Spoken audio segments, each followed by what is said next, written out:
Hey everyone. Hello. So it's Sarah and Neil here bringing you today's episode of Uplift. And today we have got a very special guest hailing in from Sydney. We've got Jo Jackson, who is a high performance and flow coach for professionals. So welcome, Jo. Nice to see you. Hi, everybody. Nice to be here. Wonderful to have you.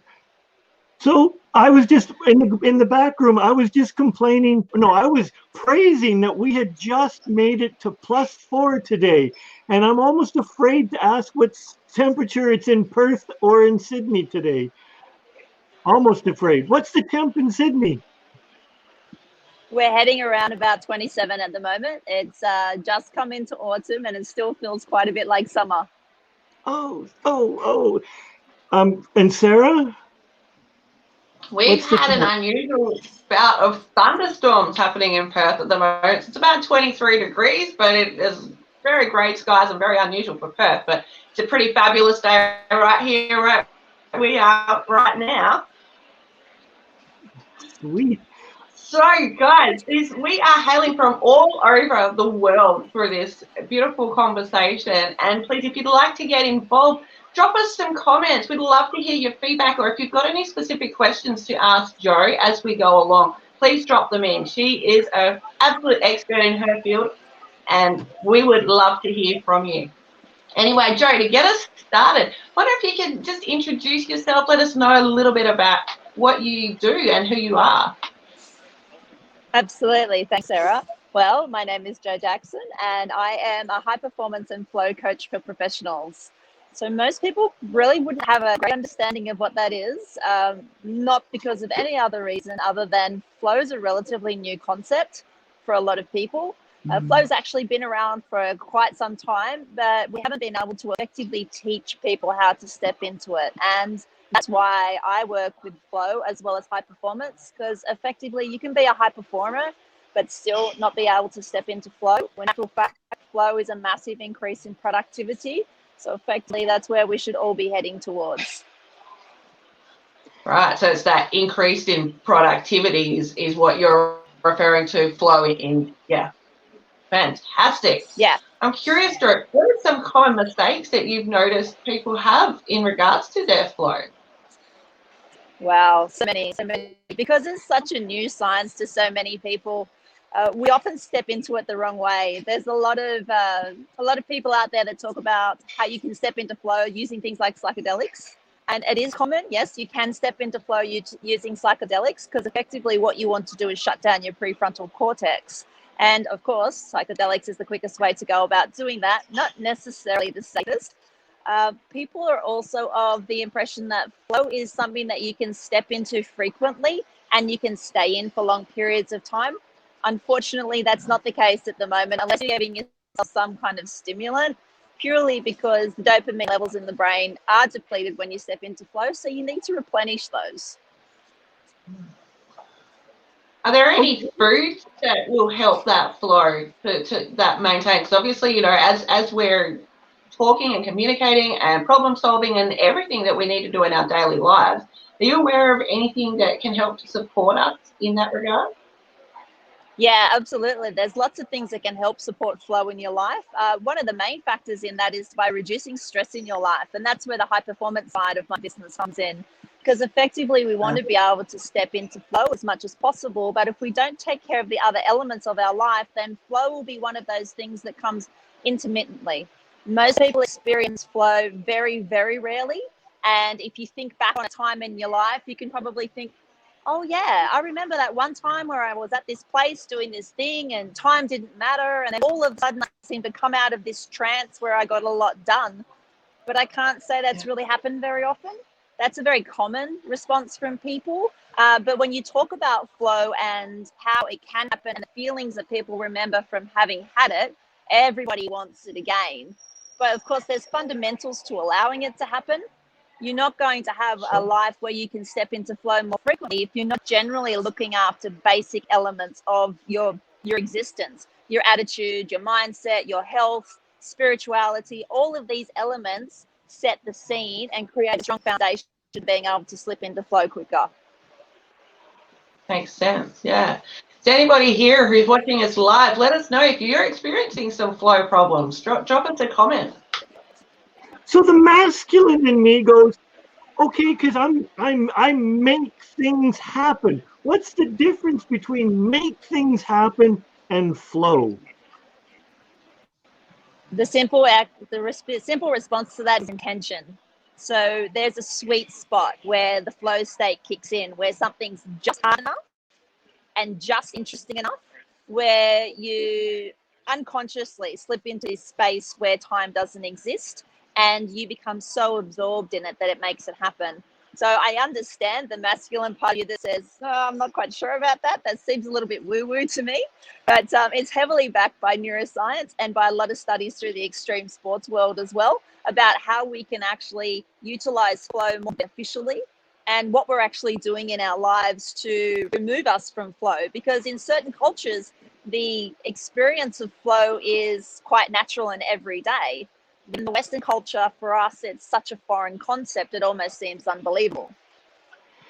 So how are you in? We've just lost Sarah. So Sarah was leading today's adventures, and we just lost Sarah because maybe of a thunderstorm. But how are you bringing this?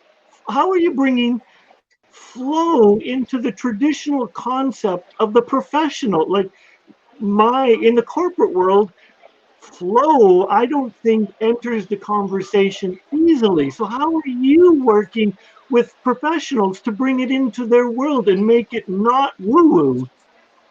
Yeah, that's a really good question, Neil.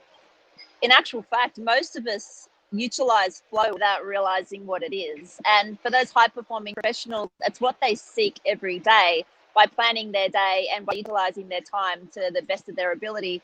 For professionals who work at that high end, we understand when we are the most efficient in certain areas, when we're the most creative, when we're the most analytical, when we are the most administrative. And so therefore we will, as much as possible, schedule our days around that. So there's certain factors within that which will in turn create an environment where flow becomes more likely. But in actual fact, the majority of professionals that I speak to already experience flow, but they don't realize what's called. Oh, because the concept of Interesting. the term flow is so new, but the actual implementing it is not. It's a time honored, in some cases. Not everyone is in the flow. No, not as we speak about it in this context, no. Whilst there are others that perhaps remain in the flow quite consistently throughout various means. Yeah. And welcome back, Sarah. Hi. I'm not sure what happened, but I'm back to join you in our conversation. So I know that scheduling has been an issue for me, and guys, if scheduling has been an issue for you in the past, drop it down below. I spoke to Joe about this would have been about 8 months or so ago now, wouldn't it, Joe? Yeah. Yeah, definitely. And I started implementing slightly different one of the a high performance planner by Brenda Bouchard, and that's been great. Joe gave me some pretty cool tips with that. I'm curious if there's like anything you would like to share about scheduling, Joe. Yeah, I can share with you an outline of generally what I do with regards to scheduling and some of the fundamental mistakes that people make. One of the biggest mistakes I see with scheduling is people have this resistance to it. They think that if you're a scheduler, you're too disciplined, and that equates to you not being a fun person and not living life well. And therefore, how could you possibly be the type of person that I want to associate with? You're too serious, you schedule everything. Well, in actual fact, by scheduling things, you free yourself up to be creative and to have more fun. Because what that means is you're no longer thinking about all of the things that you need to get done. You've released that through your mind by saying, I have it down on a piece of paper. I know when I need to get it done. And therefore, I also know that it hasn't been done and I can reschedule it back in. Typically in society, what we do is we avoid it. We call it the elephant in the room and say, I'll get to it later. I'll get to it later. And then all of a sudden in the professional world, the deadline's there. We create for ourselves a sense of stress. And as a result of that, we're forced to perform. Well, we might do enough to get by, but we will never perform at our best while creating that sense of stress in our lives. What we're better off doing is scheduling it, as you and I worked on. And the High Performance Planner is my tool of choice, purely because it has additional elements of those other aspects that are required to step into play, like gratitude, like forward planning and future proofing, like things of what can I do for somebody else? It's not just about me. So these other elements are foundational to be able to have a better experience, not just in your professional life, but also in life in general. And it all flows to everything else. I find that people that don't schedule come into my practice and start to use scheduling initially are quite resistant, but we start small. With my coaching business, I use what I call 2mm shifts. And the 2mm shifts are just small things. I'll work with my clients about what the end goal is. We'll talk about 12 monthly or 6 monthly goals, and we will work backwards from there. And 100% of the time, people feel immensely relieved at seeing what's in front of them. It often can be followed up with a sense of frustration and a bit of pressure, because they may realize they've actually overcommitted, or they may realize that something's coming up, like a birthday, for instance, and I meant to do something for birthday and now I've run out of time. And this is the elephant in the room, this awareness that we avoid. And this is the awareness that we really want to promote by utilizing planning and discipline, because then you're not using up this additional energy thinking about something constantly. You've put it down and you know what needs to be done. Yeah, for sure. I know that when I had a lot of my schedule in my head, there's a lot of stuff that you do forget. There's a lot of stuff you don't get to. And even when you have things written down, but you're not really specific about that really made a difference. So for me now, I'm in the habit of the first of every month, I think about what I want to do for the month, and then work backwards. What is my outcome for the month, and go backwards from there. And it's working brilliantly. Yeah. Lovely. I'm so glad to hear that, Sarah. A lot of people, they start off with the discipline and it gets too hard, so they don't follow through with it. So I'm really pleased to hear that you're following through and getting the benefits from it.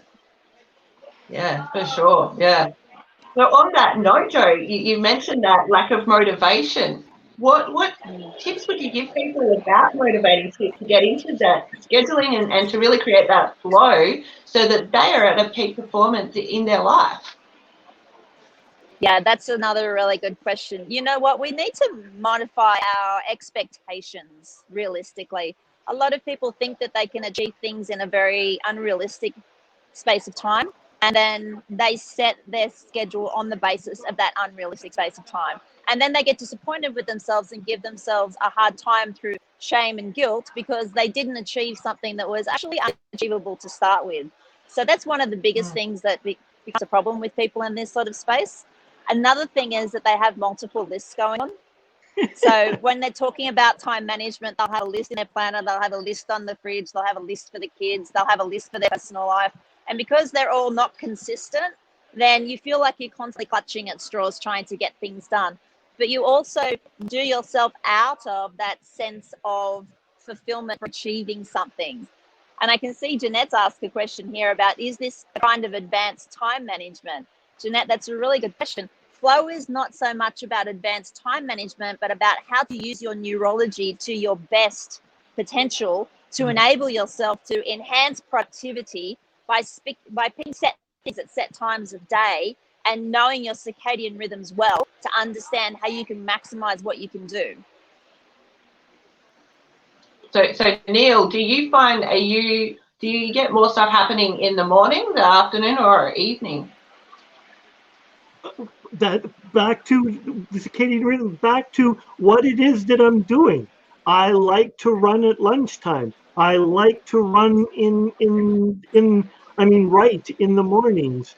I like to review things in the evening. So when I know those, and that's by trial and error. If I've run outside of those times, because that's the easiest one. Because I can measure performance. I have a watch that I know that my pace is this at noon, and then before or after, it can just really go wonky. And quite often we're told by other people what we should be doing and how we should be doing it. In actual fact, what we should be doing is finding the tool that works for us. So I'm a qualified Jay Shetty, life and success coach. And I often get asked, why did you get qualified with Jay? And the answer is simple. Jay has a lot of tools and methodologies that align completely to the holistic view that I have on coaching and of life in general. So whilst you'll find a person, Neil, for instance, that will tell you should never exercise at lunchtime, you should always exercise first thing in the morning so you start your day right, that clearly doesn't work for you. So it's not necessarily a case of you need to change, it's you need to find what works according to how you are currently structured.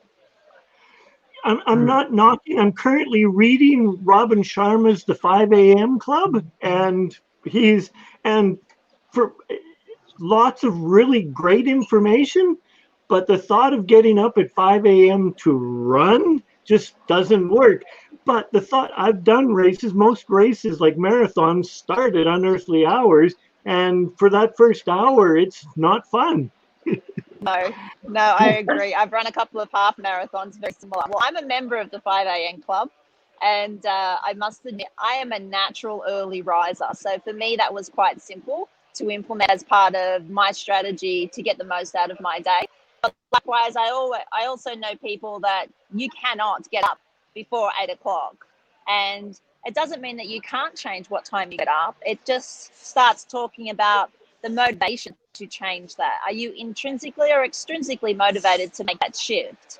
So if you're intrinsically motivated, i.e. you motivate yourself, then you'll find a reason to get up at 5 a.m. and you'll make that work for you. But if you're extrinsically motivated and you read a book like Robin Sharma that says get up at 5 a.m. and you go, well, that kind of works for them. And unless anyone's going to tell me that I'm going to get great inroads from and praise me, then I'm going to stay getting up at 8 a.m. Thank you very much. Yep. No, I don't mind getting up early in the morning. It's just the thought of doing that is just like, okay. But I will write. Yeah, I will get up at early in the morning to write, because I'm an author. I've written 3 books that have been international best-selling books, spiritual fiction, and most of those, my best work was written early in the morning. Yeah.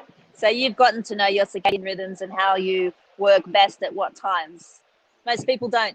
Most people have no idea. They go to work and they just do what they're supposed to do throughout the course of the day. Very task focused, no real strategy and structure to getting the best out of their day. It becomes just get the task done. I've started implementing something that I don't know if you guys do, but I have an hour towards the end of my day where I set aside to work on the things that throughout the day that I've scheduled, that maybe some things have sort of gone over time. So I step back. Hey, Mary Grace, thanks for joining us. And so, I've got this hour in the afternoon where I step back and go, okay, what didn't I quite get done? And I find in that last hour, that's actually when a lot of the flow happens. It's really quite interesting. Yes. It's been great to see. And also it's good knowing that I've made the bigger decisions earlier in the day, and it's just a case of maybe, dotting the I's, crossing the T's, or tying up those loose ends, so to speak, so that I can actually, have that whole finished and not carried on to the day. Do you guys set aside any time in your day, and if so, for how long and when? It's really important that you bookend your day, having an AM routine and a PM routine. So both of those involve me setting some time aside. With a 5 a.m. start in the mornings for me, as you can imagine, I'm into it pretty quickly. But I make sure that in my evenings, I have time set aside. I have parental responsibilities, which effectively means I'm bouncing all over the place with those. But I've learned how to make sure that I still allow time for my non-negotiables. And one of my non-negotiables is that reflection every evening. It doesn't necessarily happen just before I retire for the night. Sometimes it's a couple of hours earlier, but it always takes place. And it's necessary for me to focus on the next day, but also to allow myself to feel a sense of achievement for what I've achieved that day. And as you do, Sarah, take a look at, well, what happened today that didn't quite go according to plan? And is there something I need to learn from that? Or is that just one of those one-off things that happens? They're important questions for sure. And I know Neil started implementing these. Since you started asking those questions, what changes have you noticed? life is, oh, I was just, I'm back at Joe's question of the non-negotiables. I Yeah. love that and most people don't really get because they think it's selfish. How did you arrive? How did you two arrive at this concept of a non-negotiable, something that you just have to do? Well, I must admit, in my case, it was through necessity. I was one of those people that was thrust into a situation whereby I needed to make ends meet. And me being the person that I am, I don't take no for an answer and I never lie down. So it was find a way. That was my motto for the first 2 years of my life when I became a single parent. It was always find a way, get resourceful, find a way. And more often than not, the response was get another job, take on another contract, do more work. And that worked really, really well because I've always been exceptionally fit and healthy, so I didn't really ever get sick until one day in January 2018 when I walked myself into a hospital at the advice of a GP who was genuinely concerned about my health. I'd just come back from 10 days holiday. I should have been rested, relaxed, ready to start work again in a couple of weeks' time and feeling fabulous. Instead, I was immensely depleted, fatigued, and in immense pain. So I did what I was told to do against my better judgment. I should have gone 24 hours earlier when I was told, but I had single parent responsibilities, which I don't drop. I make sure I do them. And so when I finally got my mum to take me to hospital, I could barely see.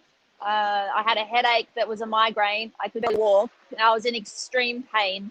I gave the letter to the triage nurse. They took me out the back, triaged me, and my pulse was so low, they brought out the crash cart. Effectively, what had happened is I was very, very sick. And about an hour later, I get greeted in the triage room with the chief hematologist and the chief oncologist asking me questions like, do you have HIV? And have you had chemotherapy recently? Or have you traveled to any Asian countries or South American countries? They're trying to troubleshoot and find out why my white cell count was so low. Effectively, what happened is 8 days in isolation. I got transferred to a hematology unit immediately with what was dying cancer patients. I was left in a room isolated completely with a sign on my door that said infectious disease. So gowns, gloves, masks, the whole works. And it took them 4 days to find out what was wrong with me. After lumbar punctures, you name it, I had practically every test there was. And they finally worked out I'd contracted a virus because my body had started producing antibodies. But the thing is, I'd had the virus for a long time. My body had been fighting it, but I didn't know I was sick because I didn't know what to look for because my mentality was just get it done.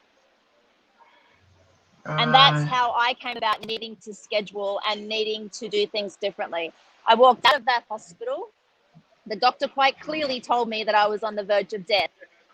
I laughed. I thought he was kidding, but it was backed up by the surgeon who confirmed that I actually was very close to death. And if somebody had have sneezed on me with a common cold, my immune system couldn't have fought it. So it was dire, and I didn't even have any idea. So I had no choice but to either run the risk of repeating that or to change my life. So I came out of that experience very, very grateful for the fact that I'd been saved, with a sense of purpose. Clearly, I was saved for something greater than what I was already doing. And the first thing I did was I took a serious look at how I was running my life. And the biggest wake-up call for me was the fact that I already had all of the tools that I needed. I just wasn't implementing them properly. Yeah. I'm wondering if anybody watching live can drop a comment if this is something you're experiencing. You know, you have the knowledge, but maybe you're not actually implementing it. Yeah, I know that's something that I've personally done in the past, and viewers, let us know. Neil, have you had this problem too? No, never push myself to the point of exhaustion. No. Of course not. No, not allowed to admit anyway. And I think one of the simplest ways to me is it's when people have really strong warrior energy and I personally, then I forget to look at what it's doing to me, because you, as in Joe's case, you have a family, parental responsibility, so you cannot fail. And in my case, I just have a wife and a cat to look after, but failure to me, it was just never, and it still is not an option. It's like I hurt my back yesterday, and I was already thinking about, oh, I could go for a run today. Determination and craziness. It's a strange combination, isn't it? To find balance. There's a verge of stupidity involved in, and I will admit I own my stupidity. But it's also about getting back on that horse, like not letting that fear about, hurting yourself or harming yourself stop you from doing the things that you love. And Neil, I know you love to run. So there's got to be an element in there of, wanting to get back on the horse, I'm assuming. Absolutely. So how do you balance flow for yourself, Joe, and the discipline? How does, in your mind, how is flow and discipline in there? Because you're self-driven, you're motivated, and how do you balance flow with your high need to I'm going to say, get things done?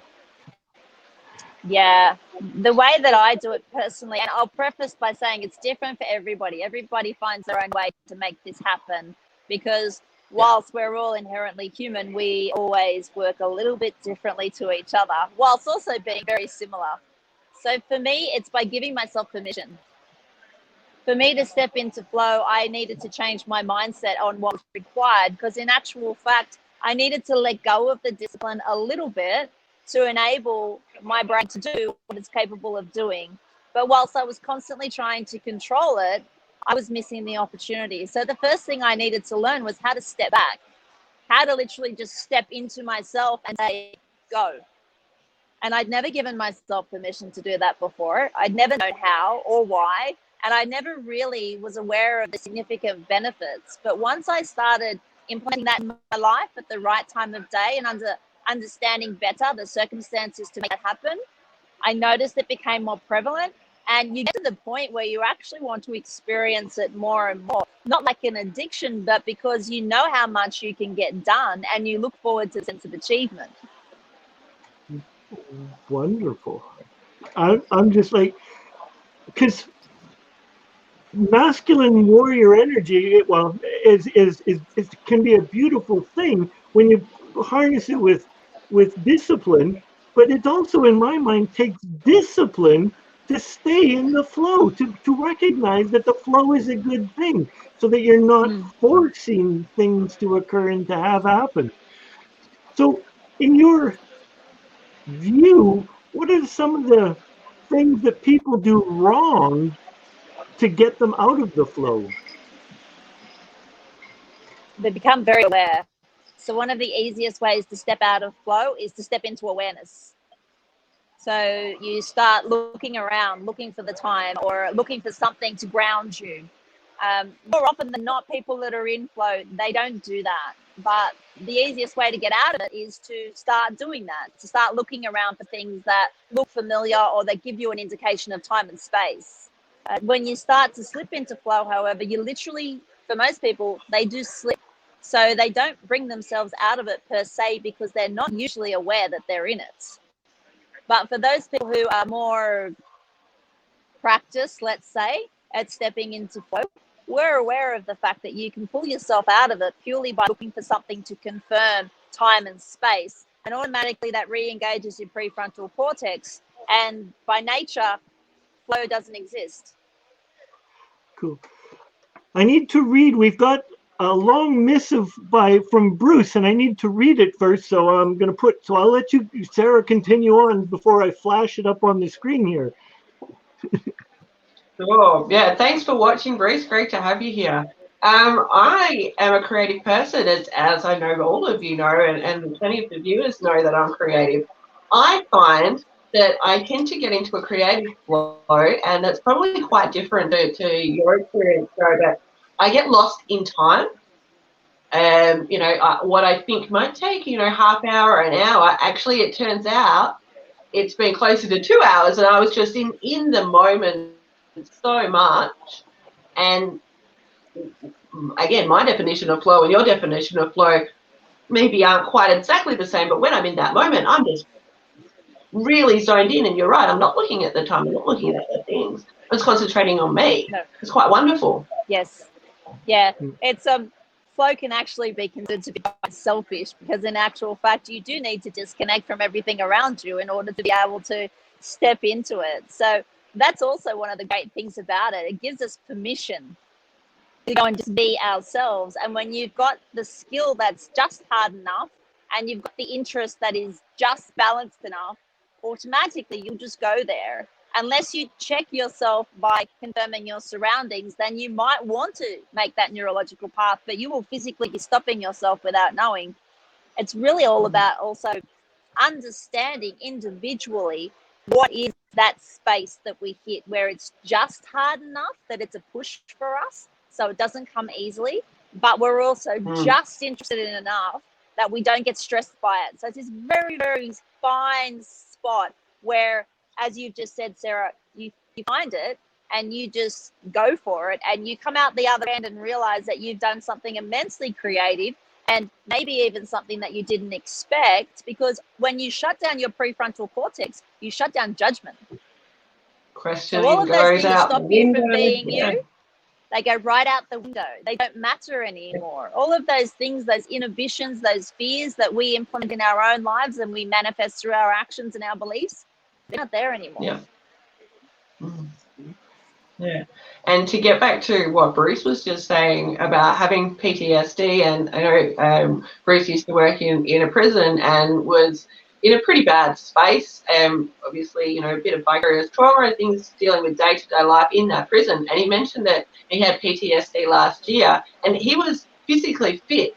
At the time, not emotionally stable, and then he ran into Brendan Burchard's stuff and started making amazing changes in his life. And I know he's actually now a certified high performance coach too, and Bruce has changed his life immensely because of these tips that we're sharing now. I had post-traumatic stress too, and had a different way of dealing it. I'm curious if either of you have any tips with high performance, with flow, and maybe some sort of mental illness of any kind.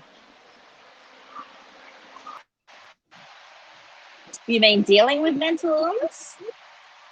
Yeah, but well, in regards to questioning ourselves, there's that, talking about turning off that prefrontal cortex to get into the flow, and a lot of people struggling with mental illness, from what I've noticed, tend to be constantly thinking. So how do you get out of that constant thinking mode to switch off to get into that flow, is what I'm asking.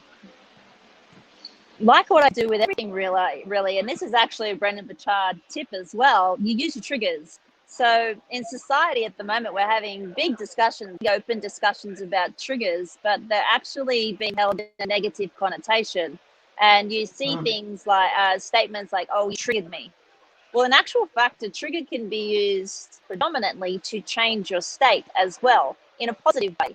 For instance, when I know that it's my creative time according to my circadian rhythms, I know that I will more naturally step into flow during that space in the day.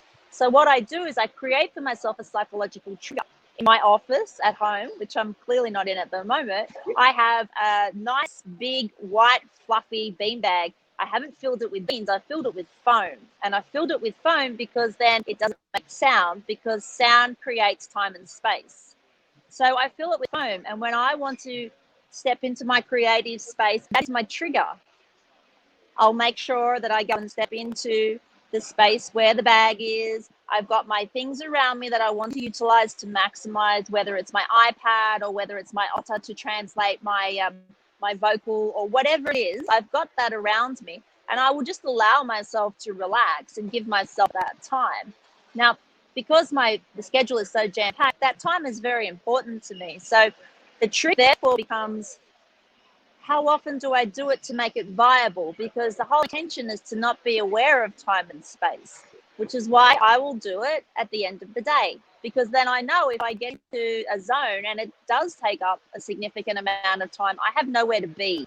So I don't have this constant thought of, I've only got an hour, I've only got half an hour. Instead, it's, well, I'm ready for whatever happens tonight and wherever it goes. And I triggered my mind by saying, okay, we're in our spot. Let's see what happens now. I can relate to that as an artist, getting that stuff out of your head for sure. It's brilliant. Yeah. Neil, I can see you smiling big time there. I feel like you have something to contribute to this conversation. June 12th, 2012, I had a self-inflicted brain trauma. I was a bad boy and I didn't brush my teeth. So we were removing the mercury because the doctors discovered I had high mercury levels in my body. We were removing the mercury and it didn't go very well. And I had a catastrophic loss of memory to the point where I could be talking to either anyone in front of me, turn around and have no recollection of the conversation. Zero. I could get lost in my neighborhood. So, and certain things, like I knew what a GPS was and I knew where I lived and I could get home, but I couldn't recognize things. So that was absolutely terrifying to be able to know that I couldn't trust parts of me. But the upside to all of this is I learned to truly listen from a place of interest and a place of understanding what you were telling me, because I had no reference if we'd ever met before. So now I was truly entranced and excited to meet you. So in this case, a brain scared shitless of saying things because I could be perceived as wrong, shame, guilt, because I have this brain. But the gift was that I learned to really, really listen. So you were able to harness presence in its true sense. There is so much freedom when we understand how to become truly present. I find that a lot of people think that they're present when in actual fact they're not. Because whilst you might be face to face with somebody having a conversation, you may be disciplined enough to move your phone, put it in a bag where you can't see it, for instance. You're still looking at what's going on behind the person as you look over their shoulder while you're having the conversation. You're not being present. But in order to be completely present, that's exactly what you've just defined. You've got no judgments, you've got no preconceived notions, you've got no expectations, and you're fully immersed in that conversation with that person. Absolutely. You've got it completely. And on one hand, it's beautiful for me to have come out of it, but on another hand, it's kind of disheartening because the focus I had before for conversations was different. And yeah, I've noticed that the interrupter in me is less, but it's more than it used to be. So do you miss feeling like that? Do you have enough of a memory of feeling like that to have missed it? Absolutely. And I take the time to go back to it. I make the time to, especially if somebody I've never met before on their first time, I become an excited little kid to go, oh, someone new. And I want to know, because then I pay attention to their body language and I really suss them up, like up, down, toes. I'm not afraid to look them completely all over to figure out and allow my heart to see who they are truly. And that's tapping into the beauty of curiosity as well. One of the other ways to step into flow is to increase curiosity in your life, curiosity and wonder. There is a YouTuber named Jason Silva who works with an American scientist called Steve Kotler. Jason Silva does amazing stories on YouTube, and whenever he shoots, he is in flow. And you can tell because he spills quotes and language, and he calls it aesthetic arrest, where you see something so beautiful, you're almost just gasping and you can't stand still. His language and the way he uses dialect and the beauty of the English language in its full capacity it creates a sense of cognitive ecstasy, is what he calls it, where you hear someone speak and you're just completely engrossed, and you could just sit there and listen to him for hours because of that. So Jason was one of the first people that actually started me on the journey of flow around about 18 months ago, where I started looking into, why is this guy so articulate? He must have a photographic memory. How can he do what he does? And I started to follow his journey and found Steve Kotler as a result of that. And it's just amazing how looking at things differently. And with him, he's all about wonder and awe. Did I get wonder that right? and awe. Silva. Yeah, Oh. Jason, Silva. Okay. Born in Venezuela, had a very non-standard upbringing, but this man is absolutely exceptional. He's also immensely empathetic. He feels like an empath, and he advocates exactly what the Western world doesn't. We're also busy being productive and getting results and being successful. We don't schedule in time for curiosity and wonder and awe, because that's what the kids do. You know, we're big adults now. We don't have time for all that. When in actual fact, if you want to step into flow more often, the number one key to stepping into flow is adult play. Literally, adult play.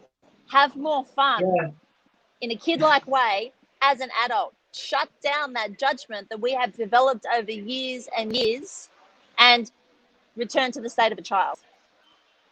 That's a beautiful thing, to go into that state of play. You know, when you go into that state of play, as you mentioned, all these beautiful things happen, but also your problem-solving skills increase, and your ability to perform at a higher level is just exponential, because you've allowed yourself to be present in the moment, have a play, enjoy life, and look at it like maybe from a bit more of a sociological point of view. So everything's new, just like through the eyes of a child, which is beautiful. Absolutely beautiful. I call it seeing it again for the first time.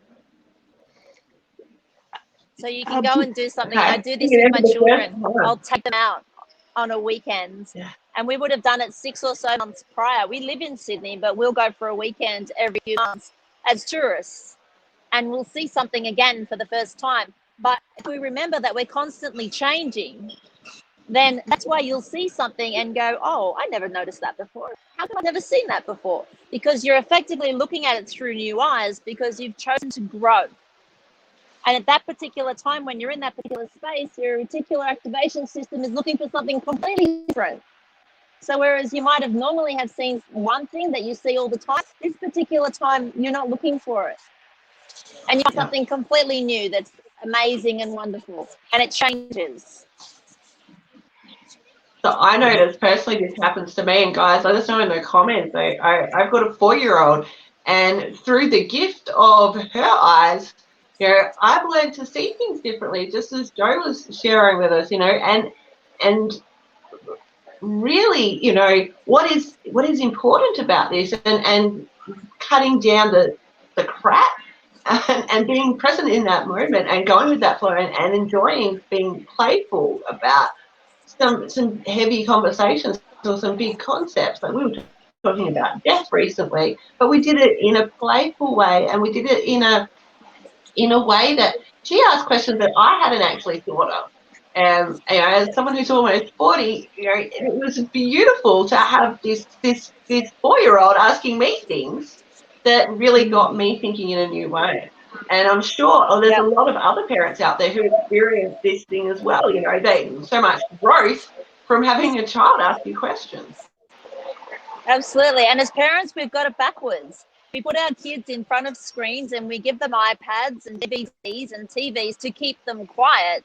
But in actual fact, what we should be doing is spending time with our kids and saying, how do you see that? Because that is going to have immense benefits on us becoming more productive in our lives by allowing us to start to really release the shackles of all of these beliefs that we instill and all of these things that we've decided are gospel truth, when in actual fact, if you go through your timeline, the chances are you don't even know why you believe what you do. You've just always been told it, or you've just always known it, and you've never questioned it. But if you step into adult play, or if you take the mind of a child, you question everything. So you start to release some of that baggage that as adults we carry on to for dear life.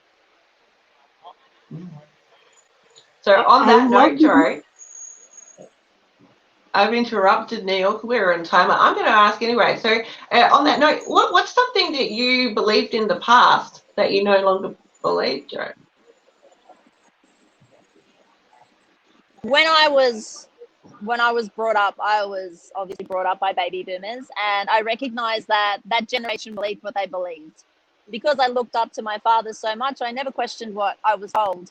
And what I was told is, this is what you'll be. Because this is what I am, and this is the genetics that you come from, so this is what you'll be. So work towards that and do that effectively. I've got a post up on Facebook about it. I call it the Gen X promise. And the Gen X promise didn't work out for me, because otherwise I wouldn't be here doing this today. But the big thing that I thought I knew, and this is a classic example of beliefs, is I was only ever as smart as my genetics allowed me to be. Thank God for epigenetics. Thank God for Joe Dispenza, because as a Christian, that man was put on the face of this planet for people like me who just think it makes no sense that I'm limited. I don't understand it. How can I learn and be limited? So for me, I used to think that my intelligence was limited, that I could not be stronger, faster, and smarter, that I just was what I was. But as an adult who's done extensive research in this space and has been in personal development for a long time, I now know categorically that the person I stand here as today, with the intelligence that I have, with the strength that I have, is not the same person that will be standing here in a week, because I can grow that. Whereas once upon a time, I would never have thought that I could. Sure. Great share. Thanks, Joe. Yeah. For me, well, I still believe in the Easter Bunny. I still believe in Santa Claus. So I was really, I was still really, and then, but when I had to think about this, and then I went, the adage, because my dad's 83 years old, and I'm just a few years younger than him. So I was the adage of that money doesn't grow on trees.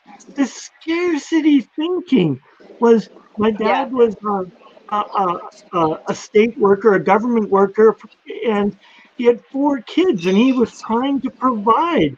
So money was not free and easy to have. So I was taught that business people, business people were, they're just a leech to society. They don't pay their taxes. They don't do all of these things. And it's the bones of the hardworking man. And you have to work hard to make the money. It has to be hard. If it's not hard and you don't get your hands dirty, it's not worthwhile doing. And all of that is so full of it. But that being said, it's what got me to realize that we need to work at what we love. So that lesson that it was hard and you got to get your hands dirty gave me the tools that I didn't want to do that. So I moved to find out what it is that I love and do what it is that I love. And that's what I'm doing. And some of the most amazing people on the face of this planet have been born out of adversity. I mean, you look at the Tony Robbins story, what he went through with his mother was unbelievable. And the way that she used to beat him and treat him. And he will stand in front of any crowd and say, I love my mother, because if she hadn't have done what she did, I would never have become the man that I became. I was meant to live the life that I lived so that I could understand and stand here the man that I am. And I think there's strength in that, because quite typically in Western society, we step into being a victim because this happened to me or that happened to me. Well, stuff's going to happen. It's called life. And if you're walking through with an expectation that because something happened to you 20 years ago, that's okay for you to have an attitude now, then I'll challenge that every day, because you show me the difficulty that you've been through in life, and I'll show you a child in Cambodia that goes through 10 times worse, wakes up every day with a smile on their face and has no hope for the future other than today. It's funny. And is begging and praying every morning to have the life that you're complaining about. Sarah, how about you? My beliefs have changed around my belief in myself. I used to have anxiety and depression and PTSD, and I would get stuck in this cycle of I'm not good enough or I'm stupid. And belief and growth happened when I started questioning, is this really true? Well, I'm not stupid. I'm highly intelligent. I am growing and I'm learning and changing this stuff in my mind. Like, I love making mistakes now. Previously, it was, I've made another mistake. My posture would go down. Now I've made a mistake. This is fantastic. What can I learn from this?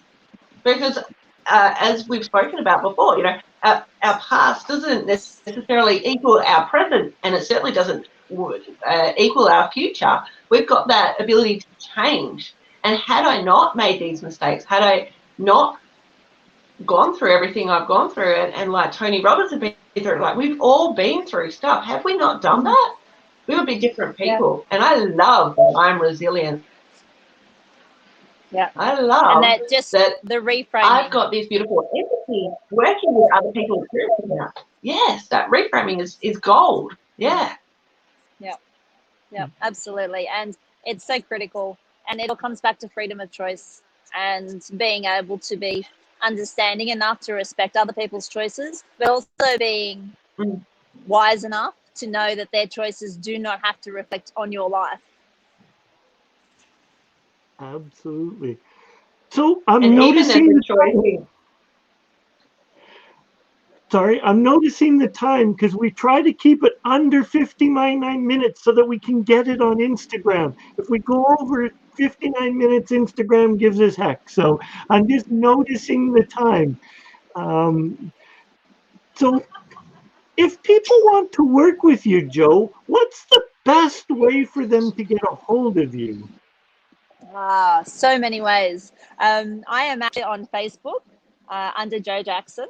You can also find me on LinkedIn under Joe Jackson, or in 2 days, my brand new website is going to be launched. My website is called Master Your Potential. And of course, because I believe in making 2mm shifts, anyone can master their potential. And that's what I work towards, because for the majority of us, in fact, for pretty much all of us in life, we will never reach our potential because we don't know that we can, or we can't find someone to help us. So for me, it's all about master your potential, because it's always sitting there waiting for us to step into it. It's just up to us whether or not we're willing to take it. .com.au. Pardon? .com.au. So masteryourpotential.com.au. You can get me there. You can also look up Master Your Potential on Instagram. I'm on there. And I do inspirational posts, and I do very challenging thought processes there. I'll ask questions that will get you thinking, because it's only when you start questioning what you think you believe that you can step into something different. You'll never get where you're meant to be by doing what you've always done. You need to be willing to make constant 2mm shifts, be consistent with your approach, and have a dream that you know can be fulfilled. And that's the driving force. And I would add to that, Joe, too. There's also, about having that imperfect action. Those 2mm shifts, you don't have to wait for the appropriate time, do you? Imperfect action is really quite important to continue to get the ball rolling, would you say? The perfect time is always right now. I have gone from being, I don't take risks, to let's do it. Purely because I'm not scared anymore of failing, because I believe that there's no such thing as fail. I fail forward. And anytime something doesn't go the way I want to, I ask myself the 4 mastery questions. And the last one is, how do I do it different? So there's always learning. It's never something that's a mistake. Just a learning opportunity. Excellent. Well, what a fantastic opening conversation, and I noticed some great questions coming through, and it was so good to have Joe here. Any last comments or questions, guys? Light up that chat screen. We are about to take off, though. In the meantime, you got any final words that you might like to add, Joe? Well, I'd like to leave you. Hi, Haran. Nice to see you. I'd like to leave anybody who watches this now or in the future with a thought. On any given day that you wake up, can you honestly say to yourself, today I've reached my potential? And if the answer is no in any element of your life, then I encourage you to seek somebody that can help you reach it. Potential is not always something you can achieve on your own, because you've tried it on your own and you're not getting there. And there is absolutely nothing but power in reaching out to someone who can help you shortcut to your destination. That's why coaches exist. That's why we make sure that we educate ourselves and experience life fully, so that we can give you the benefits of our shortcuts. And coaches like yourself, Sarah, like myself, we live to serve. That's what we do. That's why we do it. And there's nothing satisfying for us than seeing someone hit their goals and then realize they've actually got more. Yeah, and to get to that next level, or even sometimes they haven't recognized that their identity is already matched and they're going for that next level. And it's great to see their face when you bring that to their attention. You're like, oh, you've actually outgrown where you initially hoped. Beautiful. Yeah. Yes. Neil, have you got any final words? Would like to leave our viewers, our listeners, that you are worthy of all of your hopes, dreams, and aspirations. All I ask is you reach out, take 1 2 millimeter step towards your goal. Know that you're loved and know that you are worthy. And I will add to that, like we've spoken to, guys, what works for one person is probably not going to work for you, but there are, 9 billion people out there. Utilize these other people in the world and get the cream. Design your masterpiece. Get that cream from other people's information, and then go out there and design the life that you desire. Do something different, and go out and have fantastic conversations with other people that set your heart on fire, just like we have today. Thank you. And with that, thank you everyone for being part of this. And thanks, guys. Take care, everyone. Drop us some comments. Let us know